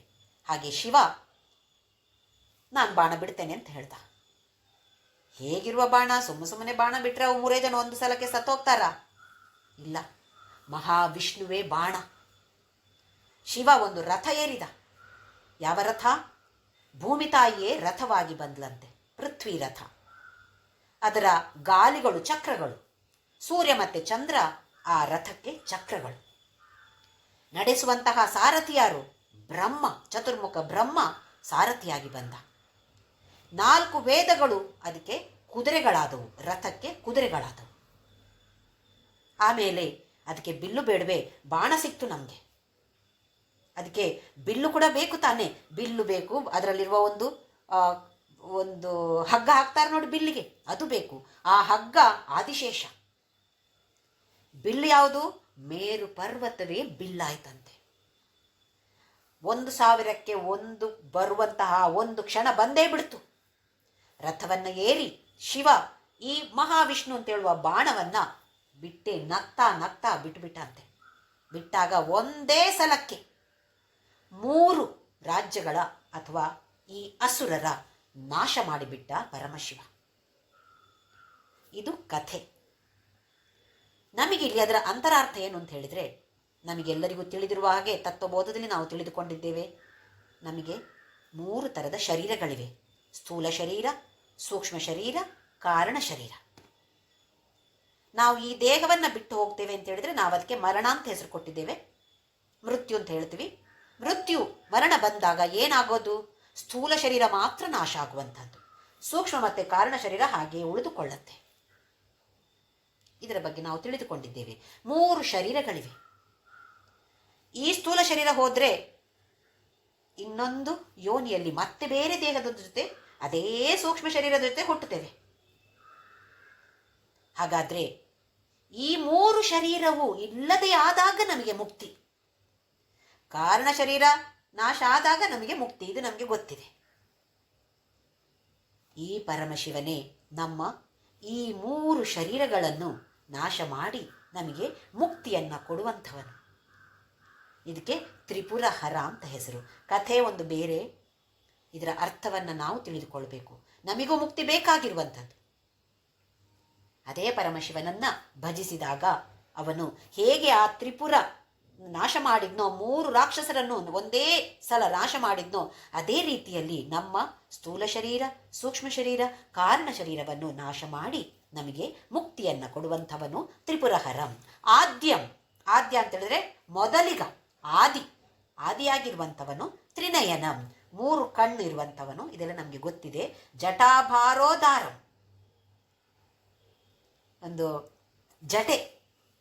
ಜಟೆ ಇದ್ದು ಗಂಭೀರವಾಗಿ ಎಷ್ಟು ಸುಂದರವಾಗಿ ಕಾಣಿಸ್ತಾನೆ ಈ ಪರಮಶಿವ. ಒಂದು ರಾಯಲ್ ಲುಕ್ ಅಂತ ಹೇಳ್ತೀವಿ ನೋಡಿ, ರಾಜ ಟಿವಿ. ಜಟಾಭಾರೋದಾರಂ ಚಲತ ಉರಗಹಾರಂ. ಉರಗ ಅಂತ ಹೇಳಿದ್ರೆ ಹಾವು, ಹಾವಿನ ಹಾರ. ಮಹಾವಿಷ್ಣು ಹಾಕಿಕೊಳ್ಳೋದು ವನಮಾಲ ಅಂತ ಇದೆ. ಇಲ್ಲಿ ಹಾವಿನ ಹಾರ. ಹೇಗಿರುವ ಹಾವು? ಚಲಿಸುವಂಥದ್ದು. ಚಲತ, ಏನೋ ಸುಮ್ಮನೆ ಉರಗ ಸತ್ತೋದ ಹಾವನ್ನು ಹಾಕ್ಕೊಂಡಿಲ್ಲ, ಅದು ಜೀವಂತವಾಗಿರುವಂತಹ ಹಾವನ್ನ ಹಾರವಾಗಿ ಮಾಡಿಕೊಂಡಿದ್ದಾನೆ. ಮೃಗಧರ, ಇಲ್ಲಿ ಮೃಗ ಅಂತ ಹೇಳಿದ್ರೆ ಒಂದು ಜಿಂಕೆಯನ್ನ ಕೈಯಲ್ಲಿ ಹಿಡಿದುಕೊಂಡಿದ್ದಾನೆ. ಜಿಂಕೆ ಅಂತ ಹೇಳಿದ್ರೆ ಒಂದು ಪಶು. ನಾವು ಎಲ್ಲರೂ ಪಶುಗಳೇ. ನಮ್ಮನ್ನ ಕೈಯಲ್ಲಿ ಹಿಡಿದುಕೊಂಡಿದ್ದಾನೆ ಅಂತ ಹೇಳುವ ಅರ್ಥ. ಮಹಾದೇವಂ, ಎಲ್ಲ ದೇವತೆಗಳಿಗೂ ಇವನು ದೇವ, ಹಾಗಾಗಿ ಮಹಾದೇವ. ದೇವಂ, ದೇವ ಅಂದ್ರೆ ಏನು ಅರ್ಥ? ಯಾರು ಸ್ವಪ್ರಕಾಶರೋ ಅವರಿಗೆ ದೇವ ಅಂತ ಹೆಸರು. ಸೆಲ್ಫ್ ಇಲ್ಯುಮಿನೇಷನ್ ಅಂದರೆ ನಮಗೆಲ್ಲ ಈಗ ರಾತ್ರಿ ನಾವು ಅಮಾವಾಸ್ಯೆ ರಾತ್ರಿ ಅಲ್ಲಿ ಲೈಟ್ ಇಲ್ಲ ಏನಿಲ್ಲ ಅಂತ ಆದರೆ ಹೋದರೆ ಏನಾಗುತ್ತೆ? ನಮ್ಮನ್ನು ಯಾರೋ ಬಂದು ಡ್ಯಾಶ್ ಮಾಡಿಬಿಡ್ತಾರೆ. ಯಾಕೆ? ನಮ್ಮಲ್ಲಿ ಸ್ವಪ್ರಕಾಶ ಇಲ್ಲ. ನಮ್ಮ ಮೇಲೆ ಸೂರ್ಯನ ಬೆಳಕು ಬೀಳಬೇಕು, ಇಲ್ಲ ವಿದ್ಯುತ್ ಶಕ್ತಿ ಲೈಟ್ ಬೀಳಬೇಕು. ಆ ಬೆಳಕು ಬಿದ್ದರೆ ನಮ್ಮನ್ನು ಕಾಣಿಸುತ್ತೆ. ಅದೇ ದೇವ ಅಂತ ಹೇಳಿದ್ರೆ ಸ್ವಪ್ರಕಾಶ ಇರುವಂಥವನು. ಸೂರ್ಯ ನೋಡಿ, ಸ್ವಪ್ರಕಾಶ. ನಾವೇನು ಟಾರ್ಚ್ ಹಾಕಿ ಹುಡುಕಬೇಕಾ ಸೂರ್ಯನ? ನಾವು ಎಲ್ಲಿದ್ದು ಸೂರ್ಯ ನೀನು ಅಂತ ಹೇಳಿ. ಸ್ವಪ್ರಕಾಶ, ಅದು ದೇವ. ಮೈ ಸದಯ ಭಾವಂ, ನನ್ನ ಮೇಲೆ ಯಾವತ್ತೂ ದಯಾಪೂರಿತನಾಗಿರುವಂಥವನು, ದಯೆಯ ಭಾವ ನನ್ನ ಮೇಲೆ ಇಟ್ಟುಕೊಂಡಿರುವಂಥವನು. ಪಶುಪತಿ, ಎಲ್ಲ ಪಶುಗಳಿಗೂ ಒಡೆಯನಾದವನು ಪಶುಪತಿಂ. ಚಿತ್ತಾಲಂಬಂ ಚಿದಾಲಂಬಂ. ಚಿದಾಲಂಬ ಅಂತ ಹೇಳಿದರೆ ಚಿತ್ ಅಂತ ನಾವು ನೋಡಿದ್ದೇವೆ, ಸತ್ ಚಿತ್ ಆನಂದ ಅಂತ ನೋಡಿದ್ದೇವೆ. ಒಂದು ಜ್ಞಾನ, ಜ್ಞಾನಕ್ಕೆ ಮೂಲ ಸ್ವರೂಪನಾದವನು, ಮೂಲನಾದವನೇ ಈ ಚಿತ್ ಆಲಂಬ. ಜ್ಞಾನಕ್ಕೆ ಮೂಲವಾಗಿರುವವನು ಅವನೇ, ಜ್ಞಾನಕ್ಕೆ ಆಧಾರವಾಗಿರುವವನು ಅವನೇ. ಜ್ಞಾನದ ಆಧಾರವೇ ಈ ಪರಮಶಿವ. ಸಾಂಬಂ, ಸ ಅಂಬ, ಅಂಬನ ಜೊತೆ. ಅಂಬ ಅಂತ ಹೇಳಿದ್ರೆ ತಾಯಿ ಅಥವಾ ಪಾರ್ವತಿ. ಉಮಾ ಅಂತ ಹೇಳ್ತೀವಿ, ಹಲವಾರು ಹೆಸರುಗಳನ್ನು ಕೊಡ್ತೀವಿ ನಾವು. ಸಾಂಬ, ಅದಕ್ಕೆ ಶಿವನಿಗೆ ಸಾಂಬ, ಯಾವತ್ತು ತಾಯಿಯ ಜೊತೆ ಇರುವಂಥವನು, ಪಾರ್ವತಿಯ ಜೊತೆ ಇರುವಂತಹ ತಂದೆಯವನು. ಸಾಂಬಂ ಶಿವಂ, ಅಂತಹ ಮಂಗಲಮಯವಾದವನು. ಅತಿ ವಿಡಂಬ, ಇಲ್ಲಿ ವಿಡಂಬ ಅಂತ ಹೇಳಿದ್ರೆ ಹಾಸ್ಯಾಸ್ಪದವಾದ ಡ್ರೆಸ್ಸು. ಏನವನ ವೇಷಭೂಷಣಗಳು? ಒಂದು ಗಜ ಚರ್ಮ, ಇಲ್ಲದಿದ್ರೆ ಹುಲಿ ಚರ್ಮ ಒಂದು ಸಣ್ಣಕ್ಕೆ ಕಟ್ಟಿಕೊಳ್ತಾನೆ. ಮತ್ತೆ ಎಲ್ಲಿ ನೋಡಿದರೆ ಹಾವುಗಳೇ, ಬಳೆ ನೋಡು ಹಾವು, ತಲೆಯಲ್ಲಿ ಹಾವು, ಇಲ್ಲಿ ಹಾವು. ಅಬ್ಬೋ, ನೋಡಿದರೆ ಭಯ ಆಗತ್ತೆ. ಅಥವಾ ಇದೇನು ಈ ಥರದ ಒಂದು ಡ್ರೆಸ್ ಹಾಕ್ಕೊಂಡಿದ್ದಾನೆ. ಅದೇ ವಿಷ್ಣುವನ್ನು ನೋಡಿದರೆ ಆಹಾ ಎಷ್ಟು ಚೆನ್ನಾಗಿದೆ, ರತ್ನ ಖಚಿತವಾದ ಹಾರಗಳು, ಕುಂಡಲಗಳು, ಎಲ್ಲೆಲ್ಲ ಆಭರಣ ಹಾಕ್ಬೋದು ಅಲ್ಲೆಲ್ಲ ಹಾಕ್ತಾನೆ ಮಹಾವಿಷ್ಣು. ನೋಡುವಾಗ ಆಹಾ ಈ ಆಭರಣ ನನಗೂ ಬೇಕು, ನಾನು ಮಾಡಿಸ್ಕೊಳ್ತೇನೆ ಅಂತ ಬರುತ್ತೆ ನಮಗೆ. ಶಿವನನ್ನು ನೋಡಿದರೆ ಆ ಹಾವು ನನಗೆ ಬೇಕು ಅಂತ ಅನ್ಸತ್ತಾ? ಅಬ್ಬೋ, ಭಯವೇ ಆಗತ್ತೆ. ಹಾಗಾಗಿ ಅತಿ ವಿಡಂಬಂ, ಹಾಸ್ಯಾಸ್ಪದವಾದ ವೇಷಭೂಷಣಗಳನ್ನು ಧರಿಸಿರುವಂತಹ ಶಿವನನ್ನು ಹೃದಿ ಭಜೆ, ನನ್ನ ಮನಸ್ಸಿನಲ್ಲಿ ನಾನು ಭಜಿಸ್ತೇನೆ. ಆದಿಶಂಕರಾಚಾರ್ಯರು ಮಾನಸ ಪೂಜಾ ರಚನೆ ಮಾಡಿದರೆ ನಾವೆಲ್ಲರೂ ಹಾಡ್ತೇವೆ. ಆತ್ಮಾತ್ವಂ ಗಿರಿಜಾಮತಿ ಸಹಚರಾಹ ಪ್ರಾಣಾ ಶರೀರಂ ಗೃಹಂ ಪೂಜಾತೆ ವಿಷಯೋಪಭೋಗ ರಚನಾ ನಿದ್ರಾ ಸಮಾಧಿ ಸ್ಥಿತಿ ಸಂಚಾರ ಪದಯೋ ಪ್ರದಕ್ಷಿಣ ವಿಧಿ ಸ್ತೋತ್ರಾಣಿ ಸರ್ವಾಗಿರೋ ಯದ್ಯತ್ ಕರ್ಮ ಕರೋಮಿ ತತ್ತದಖಿಲಂ ಶಂಭೋ ತವಾರಾಧನಂ. ಏನೋ 1 ಗಂಟೆ ಕೂತ್ಕೊಂಡು ಪೂಜೆ ಮಾಡಿದರೆ ಅದನ್ನು ಆರಾಧನೆ ಅಂತ ಆಗೋದಿಲ್ಲ. ಅದು ಆರಾಧನೆಯೇ, ಅದು ಸಾಕಾಗೋದಿಲ್ಲ. ನಾನು ಮಾಡುವಂತಹ ಪ್ರತಿ ಯತ್ ಕರ್ಮ ಕರೋಮಿ, ಯಾವ ಕೆಲಸವನ್ನು ನಾನು ಮಾಡ್ತೇನೆಯೋ ಅದು ಎಲ್ಲವೂ ನಿನ್ನ ಆರಾಧನೆ ಆಗಲಿ. ಸ್ತೋತ್ರಾಣಿ ಸರ್ವಾಗಿರೋ, ನನ್ನ ಬಾಯಿಂದ ಬರುವಂತಹ ಮಾತುಗಳೆಲ್ಲವೂ ನಿನ್ನ ಸ್ತೋತ್ರವೇ ಆಗಲಿ. ಎಷ್ಟು ಜಾಗರೂಕರಾಗಿರಬೇಕು. ಬಾಯಿಗೆ ಬಂದಂತೆ ಇನ್ನೊಬ್ಬರ ನಿಂದನೆಯನ್ನು ಮಾಡೋದನ್ನು ಖಂಡಿತವಾಗಿಯೂ ಬಿಟ್ಟೇ ಬಿಡಬೇಕು. ಆ ಆಲೋಚನೆಯೂ ಬರಬಾರ್ದು. ಯಾಕೆ ಅಂತೇಳಿದರೆ ಬಾಯಿಂದ ಏನೆಲ್ಲ ಬರುತ್ತೋ ಅದೆಲ್ಲ ನಿನ್ನ ಸ್ತುತಿ ಅಂತ ಹೇಳಾಯಿತು, ಹಾಡ್ತೇವೆ ಶ್ಲೋಕದಲ್ಲಿ, ಆಚರಣೆಯಲ್ಲಿ ಅದು ಬರಬೇಕು ತಾನೆ. ಹಾಗಾಗಿ ನಮ್ಮ ಕೈಯಲ್ಲಿ ಎಷ್ಟು ಸಾಧ್ಯ ಆಗತ್ತೋ ಅಷ್ಟು ಪ್ರಯತ್ನವನ್ನು ಮಾಡ್ತಾ ಶಿವಾನಂದ ಲಹರಿಯ 100 ಶ್ಲೋಕಗಳ ಅರ್ಥವನ್ನು ತಿಳಿದುಕೊಳ್ಳುವ ಪ್ರಯತ್ನವನ್ನು ಮಾಡ್ತಾ ನಾಮಸ್ಮರಣೆ ಇದು ಶಾಶ್ವತವಾಗಿರಬೇಕು ನಮ್ಮ ಜೊತೆ. ಅಡಿಗೆ ಮಾಡ್ತಾ, ಕಸ ಗುಡಿಸ್ತಾ, ಅಥವಾ ಆಫೀಸಲ್ಲಿ ಕೆಲಸ ಮಾಡ್ತಾ ಇರುವಾಗ ಅದು ಸಾಧ್ಯ ಇಲ್ಲ. ಮಧ್ಯದಲ್ಲಿ ಸ್ವಲ್ಪ ಗ್ಯಾಪ್ ಇದ್ದಾಗ ಓ ಪರಮಾತ್ಮ ಅಂತ ಒಂದು ಸಲ ಒಂದು ಕಾಲ್ ಕೊಡ್ಬೋದು ಅವನಿಗೆ. ನಾವು ಎಲ್ಲಿ ಸತ್ಸಂಗಕ್ಕೆ ಹೋದರೂ ಕೂಡ ಮಧ್ಯದಲ್ಲಿ ಒಂದು ಸ್ವಲ್ಪ ವಾಟ್ಸ್ಯಾಪ್ ನೋಡಿಕೊಳ್ತೇವೆ. ಅವ್ರದ್ದೇನಾದ್ರು ಮೆಸೇಜ್ ಬಂದಿದೆಯಾ, ಇವರೇನಾದರೂ ನನಗೆ ಕಳಿಸಿದಾರಾ, ಫೋನ್ ಬಂದಿದೆಯಾ, ಮಿಸ್ಡ್ ಕಾಲ್ ಇದೆಯಾ ಅಲ್ವಾ? ಎಷ್ಟು ಆತುರ ಇದೆ ಇದು ನಮಗೆ ಅವ್ರ ಜೊತೆ ಕಾಂಟ್ಯಾಕ್ಟಲ್ಲಿ ಇರಬೇಕು ಅಂತ. ನಾಮಸ್ಮರಣೆ ಅಂತ ಹೇಳೋದು ಕೂಡ ನಮ್ಮನ್ನು ಭಗವಂತನ ಜೊತೆ ಜೋಡಿಸಿಕೊಳ್ಳಂಥ ಒಂದು ಮಾಧ್ಯಮ. ಈ ಮಾಧ್ಯಮ ನಮಗೆಲ್ಲರಿಗೂ ಖಂಡಿತವಾಗಿಯೂ ಬೇಕು. ಹಾಗೆ ನಾಮಸ್ಮರಣ ಮಾಡ್ತಾ ಸಂತೋಷದಿಂದ ಇದರ ಅರ್ಥವನ್ನು ತಿಳಿದುಕೊಳ್ಳುವ ಪ್ರಯತ್ನ ಮಾಡೋಣ. ತುಂಬ ಸರಳವಾದದ್ದು. ಸೌಂದರ್ಯ ಲಹರಿ ಸ್ವಲ್ಪ ತಾಂತ್ರಿಕವಾದದ್ದು, ತಂತ್ರಜ್ಞಾನ ಸ್ವಲ್ಪ ಅದರಲ್ಲಿ ಅರ್ಥ ವಿವರಣೆಯಲ್ಲಿ ಬರುತ್ತೆ. ಇದು ಹಾಗೂ ಇಲ್ಲ, ಅತಿ ಸರಳವಾದದ್ದು, ಆದರೆ ಭಕ್ತಿಯ ಪ್ರವಾಹ. ಹಾಗಾಗಿ ಭಕ್ತಿಯ ಪ್ರವಾಹದಲ್ಲಿ ನಾವೆಲ್ಲರೂ ಮುಳುಗಿ ಹೋಗಬೇಕಾಗಿದೆ. ನಾಮಸ್ಮರಣೆಯನ್ನು ಖಂಡಿತವಾಗಿಯೂ ಮಾಡೋಣ. ಓಂ ಶ್ರೀರಾಮ್ ಜಯ ರಾಮ್ ಜಯ ಜಯ ರಾಮ್, ಓಂ ಶ್ರೀರಾಮ್ ಜಯ ರಾಮ್ ಜಯ ಜಯ ರಾಮ್, ಓಂ ಶ್ರೀರಾಮ್ ಜಯ ರಾಮ್ ಜಯ ಜಯ ರಾಮ್, ಓಂ ಶ್ರೀರಾಮ್ ಜಯ ರಾಮ್ ಜಯ ಜಯ ರಾಮ್, ಓಂ ಶ್ರೀರಾಮ್ ಜಯ ರಾಮ್ ಜಯ ಜಯ ರಾಮ್, ಓಂ ಶ್ರೀರಾಮ್ ಜಯ ರಾಮ್ ಜಯ ಜಯ ರಾಮ್, ಓಂ ಶ್ರೀರಾಮ್ ಜಯ ರಾಮ್ ಜಯ ಜಯ ರಾಮ್, ಓಂ ಶ್ರೀರಾಮ್ ಜಯ ರಾಮ್ ಜಯ ಜಯ ರಾಮ್, ಓಂ ಶ್ರೀರಾಮ್ ಜೈ ರಾಮ್ ಜೈ ಜೈ ರಾಮ್ ಓಂ ಶ್ರೀರಾಮ್ ಜೈ ರಾಮ್ ಜೈ ಜೈ ರಾಮ್ ಓಂ ಶ್ರೀರಾಮ್ ಜೈ ರಾಮ್ ಜೈ ಜೈ ರಾಮ್ ಓಂ ಶ್ರೀರಾಮ್ ಜೈ ರಾಮ್ ಜೈ ಜೈ ರಾಮ್. ಓಂ ಅಸತೋ ಮಾ ಸದ್ಗಮಯ ತಮಸೋ ಮಾ ಜ್ಯೋತಿರ್ಗಮಯ ಮೃತ್ಯೋರ್ಮಾ ಅಮೃತಂ ಗಮಯ. ಓಂ ಶಾಂತಿ ಶಾಂತಿ ಶಾಂತಿ. ಲೋಕಾ ಸಮಸ್ತ ಸುಖಿನೋ ಭವಂತು. ಲೋಕಾ ಸಮಸ್ತ ಸುಖಿನೋ ಭವಂತು. ಲೋಕಾ ಸಮಸ್ತ ಸುಖಿನೋ ಭವಂತು.